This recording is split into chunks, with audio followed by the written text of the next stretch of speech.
Assalamualaikum Pak Ustaz, kata Safar Otai Safar. Surah At-Tin tadi, Allah jadikan manusia sebaik-baik kejadian. Kemudian Allah tolak kepada seburuk-buruk kedudukan.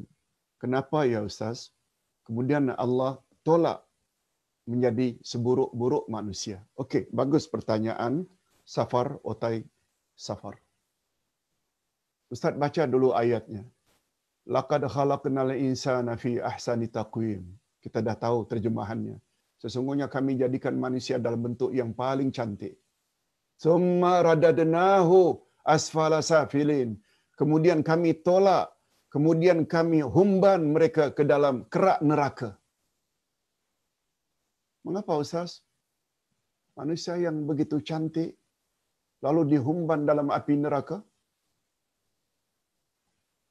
Ingat, ayat itu tak sampai di situ saja. Kan ada illa.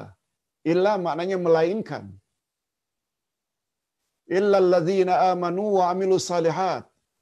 Kecuali maknanya manusia tidak akan dihumban dalam api neraka kalau mereka ada iman dan amal saleh. Falahum ajrun ghairu mamnun. Malah lebih daripada ini, daripada itu. Mereka akan dapat ganjaran terus-menerus kalau mereka istiqamah, iltizam, berterus-terusan dalam mentaati Allah, iman dan amal saleh. Sebagai contoh lain, Allah pernah sebut semua manusia dalam kerugian. Innal insana lafi khusrin. Alif lam di depan insan itu adalah listighraqil jinsi, untuk menyatakan seluruh jenis manusia. Sama dengan alif lam di depan alhamdu. Dari mana kita dapat tahu segala jenis puji-pujian adalah milik Allah? Hamdun maknanya puji-pujian. Nah, segala jenis itu dia terletak pada alif lam di depan hamdu. Alhamdu. Itu sebabnya segala puji-pujian milik Allah. Oleh sebab itu alif lam di depan al-insan itu juga membawa makna yang sama. Insan maknanya manusia. Al-insan sesungguhnya seluruh jenis manusia. Dia PM ke, dia TPM ke, dia penoreh getah ke, dia nelayan miskin ke, dia buruh kasar ke,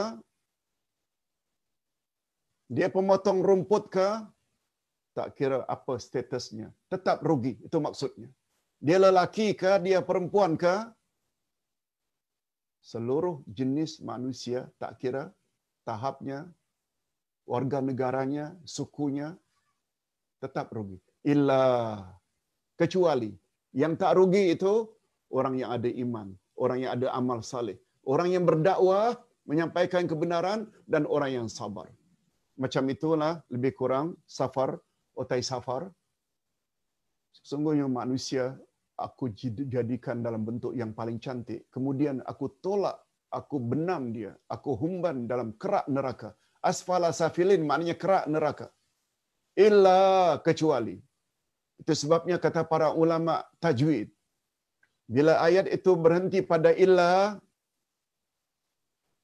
bila ayat itu berhenti, yang sesudahnya ada illa, sebaiknya kita sambung illanya. Jangan berhenti sebelum illa. Ustaz buat contoh. Innal insana lafi khusrin. Sesungguhnya seluruh manusia dalam kerugian. Padahal itu belum sempurna lagi. Sebab Allah ada buat pengecualian. Itu sebabnya kalau tidak berhenti pun, innal insana lafi khusrin illa. Berhenti di situ. Baru sambung. Illa alladzina amanu wa amilus salihat. Sesungguhnya seluruh jenis manusia dalam kerugian. Kecuali mereka yang ada iman.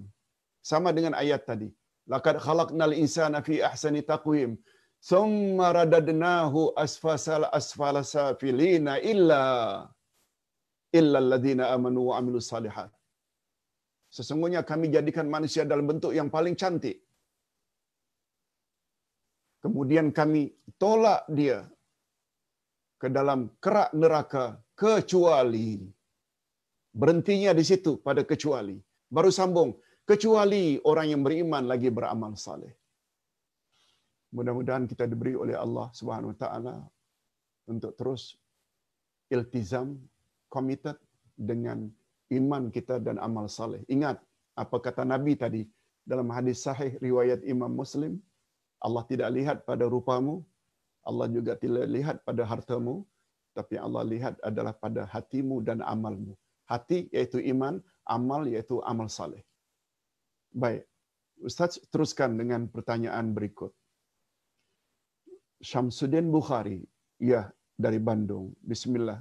Tanya Ustaz, kalau suaminya berzakat, infak, wakaf, istrinya dapat pahala juga ke? Terima kasih banyak Ustaz. Hadirin dan hadirat, serta para pemirsa yang saya hormati, khasnya saudara Syamsuddin Bukhari. Di Malaysia ada istilah harta sepencaharian.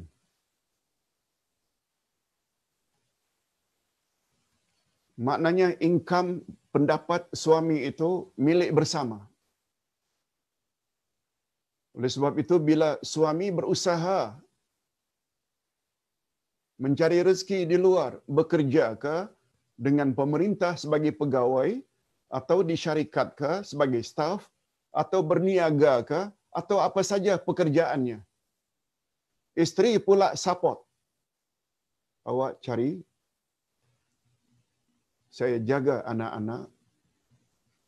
Bantu pula sebelum pergi kerja, layan suami dengan baik, beri sarapan, nanti sediakan makanan tengah hari untuk suami bila balik dari kantor, dari pejabat. Semua aktiviti itu dikerja bersama oleh suami isteri, saling tolong menolong, insya-Allah, insya-Allah. Walaupun Nabi pernah sebut, jika kamu berkorban, korbanmu tersebut, hai suami, juga dapat keluargamu. Itu dalam bab korban. Maknanya isteri juga dapat. Anak-anak juga akan dapat pahalanya. Mudah-mudahan, jika suami menampakkan ketaatan demi kelancaran kerja suami, maka segala nafkah, infak, wakaf suami, automatically isteri akan dapat. Isteri akan dapat. Insya-Allah, insya-Allah. Kita harapkan demikian. Assalamualaikum Ustaz, mana lebih afdal 10 awal Zulhijjah dengan 10 Ramadan?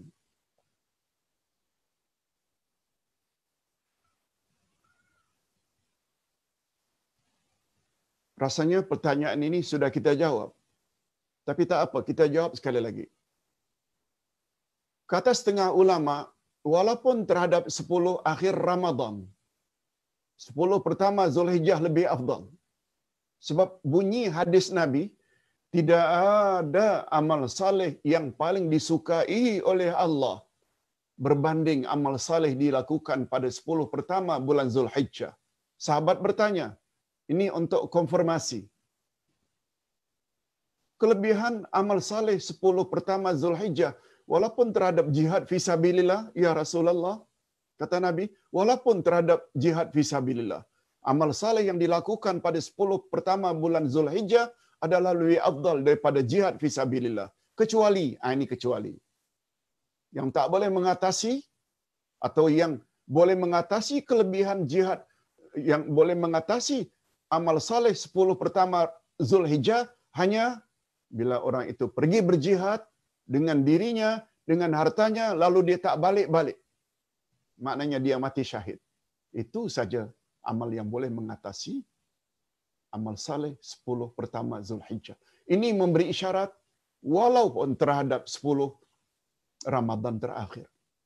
Cuma Ustaz lebih cenderung berpendapat seperti pendapat Imam Ibnul Qayyim. Kedua-dua 10 tersebut sebenarnya kata para ulama ada 3 10 yang istimewa. 10 akhir bulan Ramadan, 10 Muharram, 10 pertama bulan Zulhijjah. Semuanya 10, 10, 10. Kita bandingkan yang dua ni saja. Kata Imam Ibnul Qayyim, kelebihan 10 terakhir dalam bulan Ramadan adalah malam-malamnya.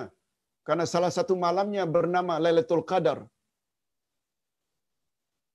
Kelebihan 10 pertama bulan Zulhijjah adalah pada siangnya. Karena siangnya terdapat hari Arafah. Sehingga hari Arafah dipanggil penghulu semua hari dalam setahun. Sayyidul Ayyam Fisana. Sedangkan malam Lailatul Qadar penghulu semua malam dalam setahun. Sayyidatul Layali Fisana. Itu Ustaz dah jelaskan. Masing-masing ada kelebihan. Hanya saja sebagaimana Ustaz pernah sebut, terhadap kelebihan bulan Ramadan, terutama 10 terakhirnya, banyak manusia tahu dan ternanti-nanti kedatangannya. Tapi tidak ternanti-nanti kedatangan 10 pertama bulan Zulhijjah. Sebagaimana yang kita sehari ini, kalau tak salah hari ini adalah hari yang keempat, manfaatkan masa sebaik-baiknya. Nilai mendengar ceramah pada hari ini tak sama dengan nilai pahala yang kita dengar sebelum ini. Itu maksudnya dilipat gandakan. Yang keempat pertanyaannya, apakah betul termasuk durhaka jika anak tidak mendoakan dua ibu bapa setelah mereka mati? Memang ada pertanyaan yang diviralkan terhadap video seorang ustaz. Ustaz dengar juga video yang dikirim, adalah termasuk anak durhaka apabila ibu bapa dah meninggal dunia lalu mereka tidak berdoa. Sebenarnya Nabi tak ada sebut begitu.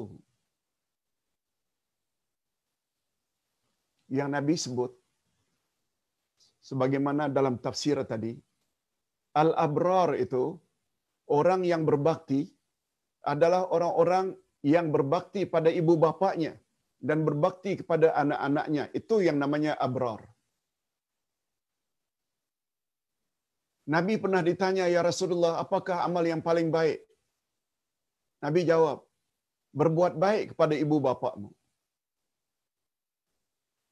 Kata ulama tafsir, berbuat baik kepada ibu bapa disebut oleh Allah setelah Allah menyebut ibadat kepadanya yang Maha Esa. Allah berfirman, wa qada rabbuka alla ta'budu illa iyyah wa bil walidaini ihsana. Sudah menjadi ketetapan daripada Allah, hendaklah kamu beribadat hanya kepada Allah dan terhadap kedua ibu bapa hendaklah kamu berbuat ihsan. Kata ulama tafsir, bila perintah yang menyambung itu adalah menyambungnya dari perintah yang penting, maka yang menyambung juga menjadi penting. Betul tak? Ibadat yang paling utama adalah beribadat hanya pada Allah, iaitu tauhid. Setelah mentauhidkan Allah, langsung kita disuruh supaya berbuat ihsan pada mak bapak. Maknanya berbuat ihsan pada mak bapak sangat penting. Sehingga kata Nabi, ridallahi ala ridal walidain wa sakhatullahi ala sakhatil walidain. Reda Allah padamu sangat tergantung sampai di mana reda ibu bapakmu padamu. Murka Allah padamu sangat tergantung sampai di mana murka ibu bapakmu padamu. Nabi bersabda pada hadis sahih riwayat Imam Muslim, bila mati anak cucu Adam, semuanya terputus kecuali 3. Sedekah jariah, ilmu yang dapat diambil manfaat, dan anak yang saleh yang mendoakannya. Ustaz ada sebut di dalam audio 8 minit, bila kita beramal saleh pada 10 pertama Ramadan ini, bukan pulangannya untuk kita pribadi, persiapan untuk akhirat, tapi juga automatically mak bapak dalam kubur dapat balasannya. Automatically. Sebab itu amal saleh anak. Sedangkan Nabi menyebut, anak adalah usaha mak bapak. Lalu kita hari ini yang masih hidup, tak mau buat ayah dan ibu happy dalam kubur. Di situ maka timbul istilah anak durhaka. Mak bapak dalam kubur mengharaplah kiriman amal saleh anak. Anak pula tak mau kirim, tak muat beramal saleh.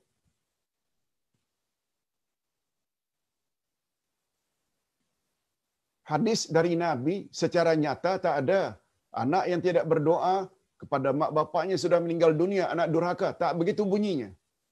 Tetapi memahami ayat Quran atau hadis Nabi ada dua cara. Mantuk, tersurat, dan mafhum, tersirat. Seorang anak pernah tanya, "Ya Rasulullah, mak bapak saya sudah meninggal dunia. Apakah saya ada peluang untuk berbakti pada mereka, padahal mereka telah meninggal dunia?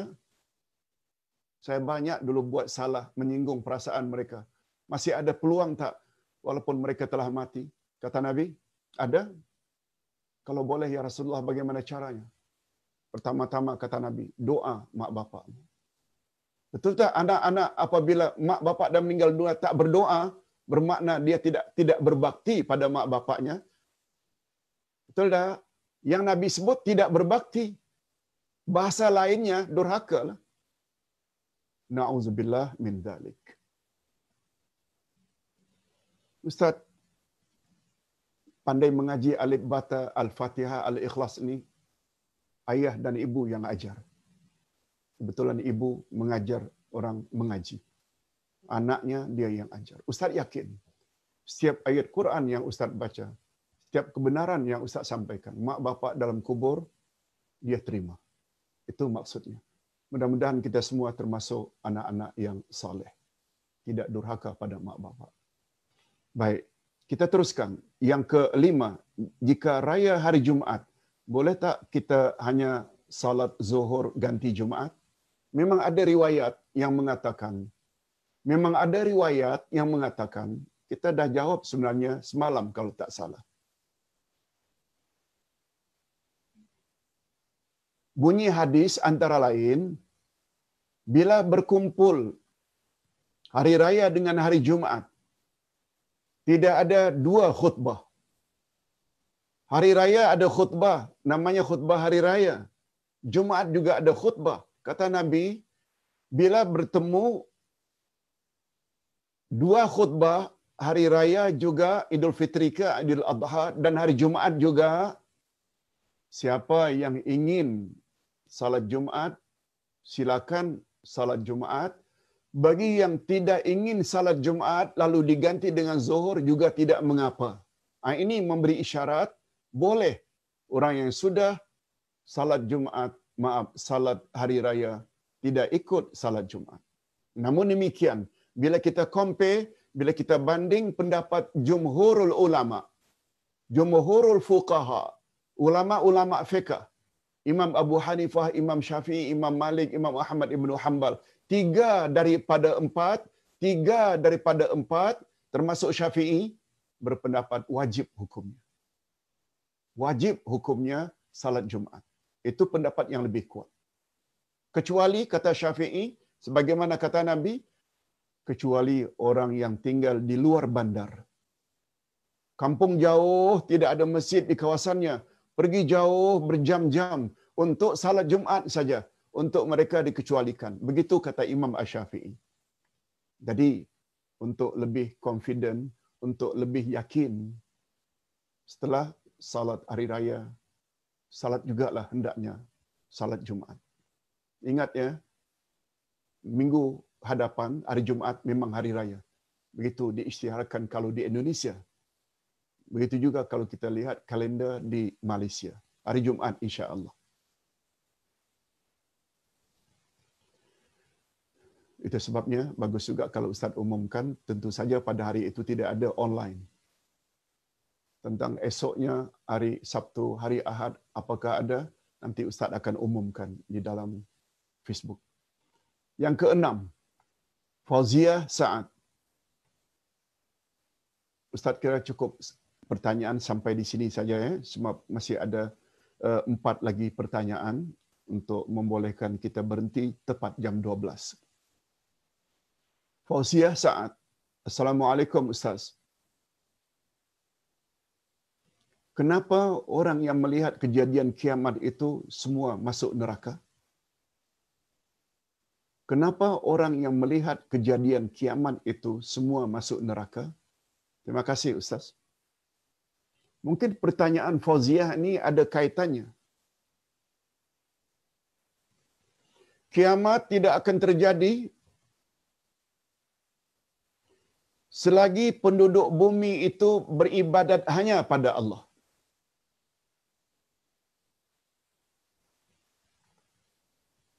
Walaupun bunyi hadis itu secara literalnya, kiamat tidak akan terjadi selagi manusia mampu mengatakan Allah.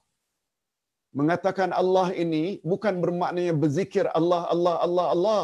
Itu terjemah harfiah. Terjemah maknawiyah, syarah al-hadis.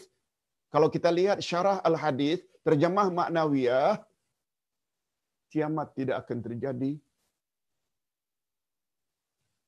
selagi manusia hanya menyembah kepada Allah. Itu sebabnya menjelang kiamat akan turun satu angin yang hanya akan mematikan orang-orang yang beribadat hanya kepada Allah. Orang kafir selamat daripada api itu. Maaf. Orang kafir selamat daripada angin itu. Mereka tak mati. Yang ada hanya penyembah berhala, penyembah Isa, penyembah malaikat, penyembah, pokoknya orang-orang musyrikin. Sama ada musyrikin atau ahli kitab, pokoknya kafir. Setelah orang yang beriman, beribadat hanya pada Allah dah meninggal dunia, dah habis, tak lama kemudian, karena yang tinggal itu orang kafir saja, lalu kiamat terjadi. Ini yang dimaksudkan. Mengapa setiap orang yang mendapati kiamat, mereka masuk neraka? Karena mereka yang merasakan itu semua orang kafir. Itu jawabannya. Wallahu a'lam. Zulkifli Rosli. Assalamualaikum Ustaz. Orang Melayu ini kadangkala terlalu ta'assub dengan bangsa. Apakah pandangan Ustaz? Jazakallahu khairan.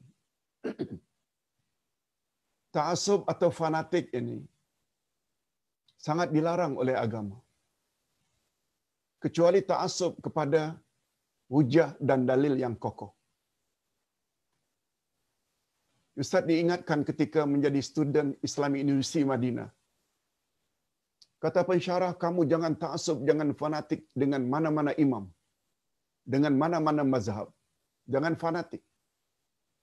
Tapi kalau ingin fanatik, ta'assublah kepada hujah yang kuat.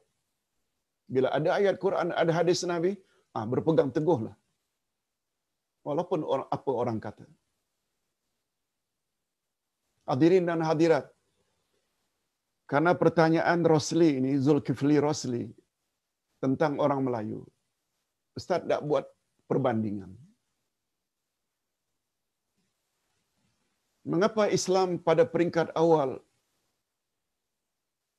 menjadi umat yang digeruni?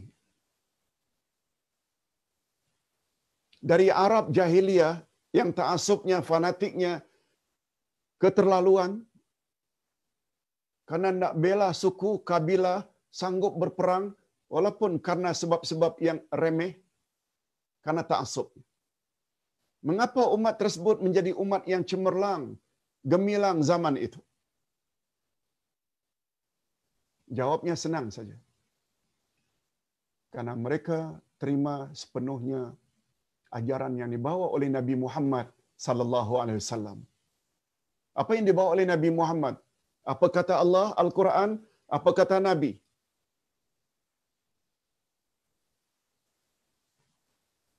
Mereka bangga menjadi umat Islam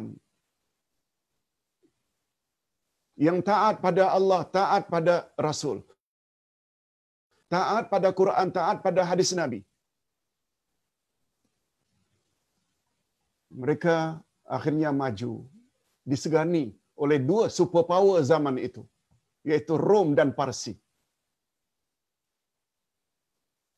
Mereka jadi Melayu bukan karena bangga karena kearabannya, tapi bangga karena keislaman yang mereka terima berdasarkan Quran dan Sunnah. Ustaz kira faham-faham maksud Ustaz. Orang Melayu tak akan ke mana karena kemelayuannya.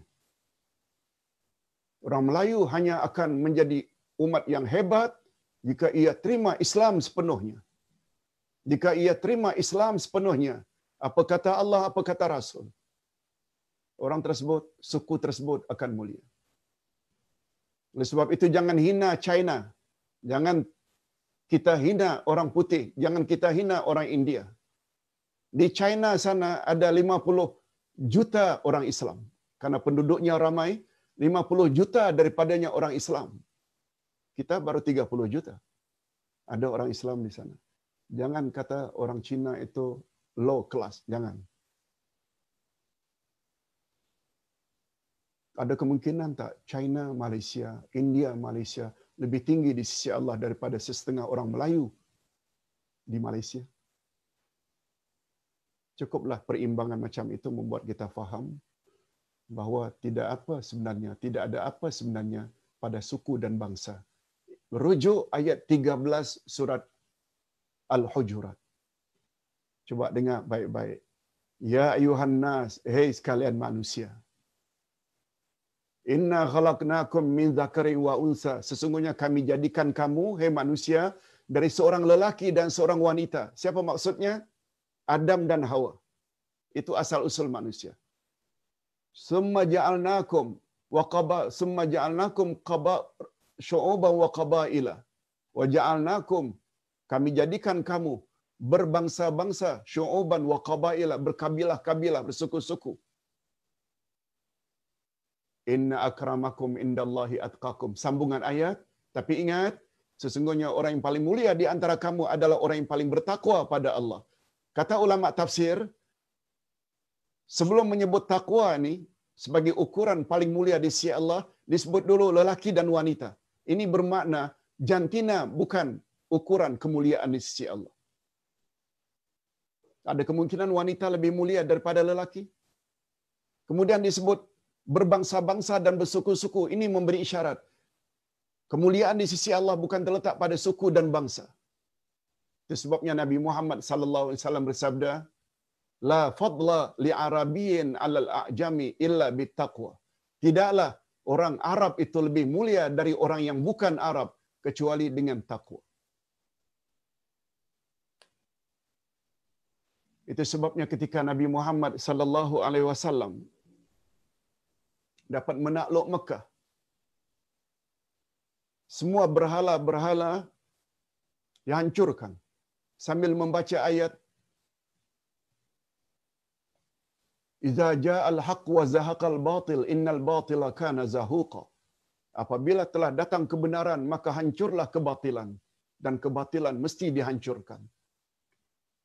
Ayat itu yang Nabi baca ketika memusnahkan berhala di sekitar Kaabah. Setelah selesai, Bilal diarahkan oleh Nabi supaya naik di atas Kaabah. Kaabah, Bilal pun panjat naik ke atas Kaabah untuk azan. Untuk azan. Allahu Akbar, Allahu Akbar.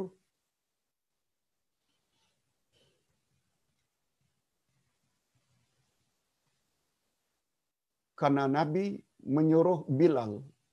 Sedangkan Bilal latar belakangnya, statusnya hamba abdi. Bukan orang Arab, orang Afrika, Habasyah, Ethiopia hari ini. Sudahlah, tidak ada rupa, tidak ada harta, tidak ada status. Disuruh oleh Nabi menunjukkan kemuliaan yang Nabi beri kepada Bilal. Apa kata orang Arab?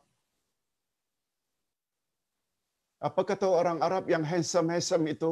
Jawab, mengapa Nabi Muhammad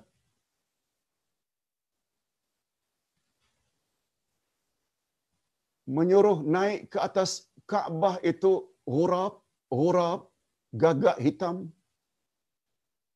Ama wajada Muhammadun. Nabi Muhammad tak dapat ke orang lain selain gagak hitam itu yang disuruh naik. Dia memberi makna apa?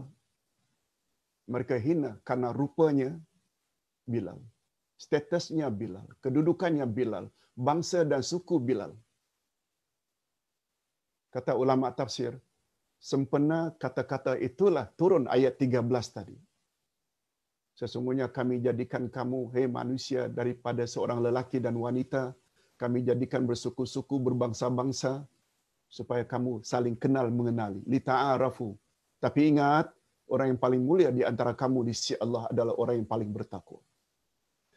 Oleh sebab itu jangan terlalu sombong kalau kita berasal daripada, oh saya keturunan ini, saya keturunan ini, saya keturunan ini, oh saya kaya, saya anak orang yang berpangkat. No, bukan itu letaknya kemuliaan di sisi Allah. Terima kasih pertanyaan Rosli. Kalau boleh Ustaz beri pandangan macam itu. Faham-fahamlah. Kemuliaan kita orang Melayu bukan terletak pada kemelayuan kita, tapi sampai di mana ketaatan kita kepada Allah dan Rasulullah sallallahu alaihi wasallam. Assalamualaikum warahmatullahi. Ustaz, jika ada golongan yang tidak mempercayai azab kubur, apakah ia termasuk kafir besar dan termasuk orang yang mendustakan Yaumuddin? Jazakumullahu khairan jawabannya Ustaz. Hadirin dan hadirat, bila kita belajar rukun iman, iman kepada hari akhirat itu, iman pada hari akhirat itu yang kita katakan tak boleh ragu akan adanya hari akhirat, hari berbangkit, hari kiamat.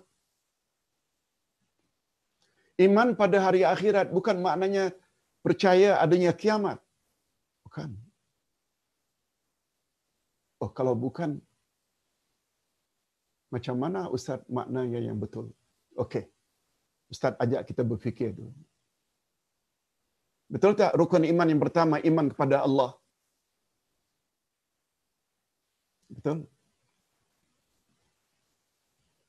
Iman pada Allah tak sempurna kalau kita tidak beriman kepada kalamullah. Iman pada Allah tapi tolak Quran. Apa sebab tidak sempurna? Sebab Quran tu kalamullah. Allah selain ada zat juga ada sifat. Kalamullah itu adalah sifat bagi Allah. Okey, kita buat contoh yang kedua. Beriman Nabi Muhammad Rasul terakhir. Tapi in the same time, pada masa yang sama, tolak hadis Nabi. Tak akan sempurna iman seseorang kepada Nabi Muhammad bila dia tolak hadis Nabi. Hadis Nabi itu ucapan Nabi, perbuatan Nabi, ketetapan Nabi. Itu sebabnya kata Imam Asy-Syafi'i, amantu billah wa bima jaa anillah. Aku beriman pada Allah dan aku beriman segala yang datang daripada Allah. Wa amantu bir rasul. Aku beriman pada Rasul dan aku juga beriman kepada segala yang datang dari Rasul. Baru sempurna. Bila kita bercakap iman kepada hari akhirat, termasuk kita beriman kepada adanya alam kubur. Sebab alam kubur, alam barzakh itu adalah mukaddimah alam akhirat. Bila beriman kepada alam barzakh, alam akhirat, kita juga mesti percaya adanya pertanyaan mukar wa nakir di alam kubur. Kita juga mesti percaya ada azab kubur, ada nikmat kubur. Itu sebabnya kata Nabi berdoa, Allahumma inni a'udzubika min azabil qabri wa azabin nar. Nabi pisahkan, ya Allah, aku mohon perlindungan dari azab kubur dan azab api neraka. Hadis sahih riwayat Imam Bukhari. Azab neraka beza, azab kubur beza. Oleh sebab itu singkatnya, tak percaya adanya azab kubur, kafir. Dan bagi Ustaz itu kafir besar. Jangankan menafikan, ragu saja dah kafir. Itu yang kita sebut tadi dengan kufur syak, kufur ragu-ragu, kufur zan. Ustaz kira cukup. Itu kalau ingin dapat penjelasan lanjut, jangan lupa esok kelas akidah. Memang akan membahas bab itu. Dan terakhir, Fadilat Fauzia Muhammad Saleh. Assalamualaikum Ustaz. Soalan saya, kalau suami infak, isteri juga dapat pahalanya. Tapi kalau isteri infak, adakah suami juga dapat pahalanya ke Ustaz? Terima kasih. Sedikit berbeza antara suami dengan isteri dalam hal ini.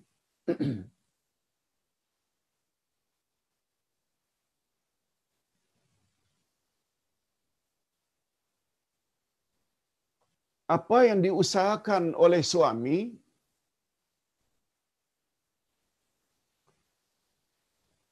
pada usaha suami itu ada hak isteri.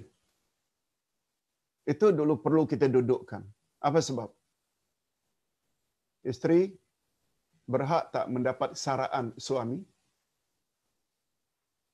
Berhak. Betul tak menyara isteri adalah suatu kewajiban? Oleh sebab itu, apabila suami tidak menyara, dapat dosa.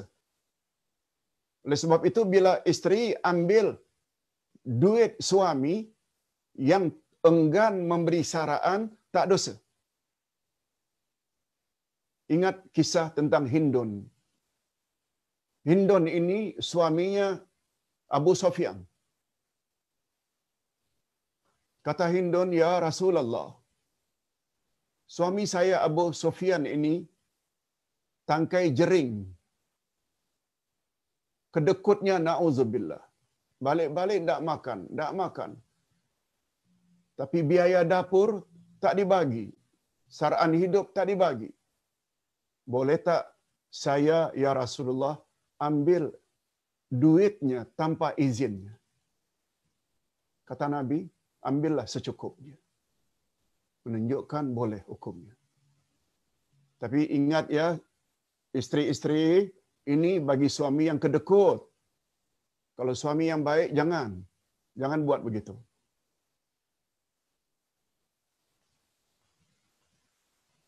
Tetapi apabila isteri ada bisnes sendiri atas izin suami, bekerja umpamanya, jual nasi lemak dan suami sekedar izin, suami tidak ada hak ambil harta isteri, sebab harta isteri adalah milik isteri sepenuhnya, kecuali dengan izin. Umpamanya, abang-bang, berhubung gaji abang terbatas, saya juga bekerja.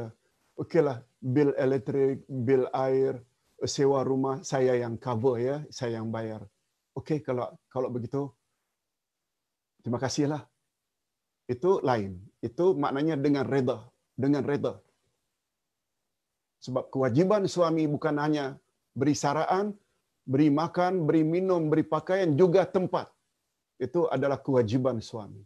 Tapi bila isteri secara volunteer, sukarela, tidak menawarkan, itu boleh. Oleh sebab itu, bila isteri infak, suami tak dapat. Tapi kalau suami infak, insya-Allah isteri akan dapat. Minta maaf, ini pandangan Ustaz. Ustaz kira cukup sampai di sini dulu. Mudah-mudahan apa yang disampaikan ini ada jugalah manfaatnya. Kita jumpa esok insya-Allah. Alhamdulillah.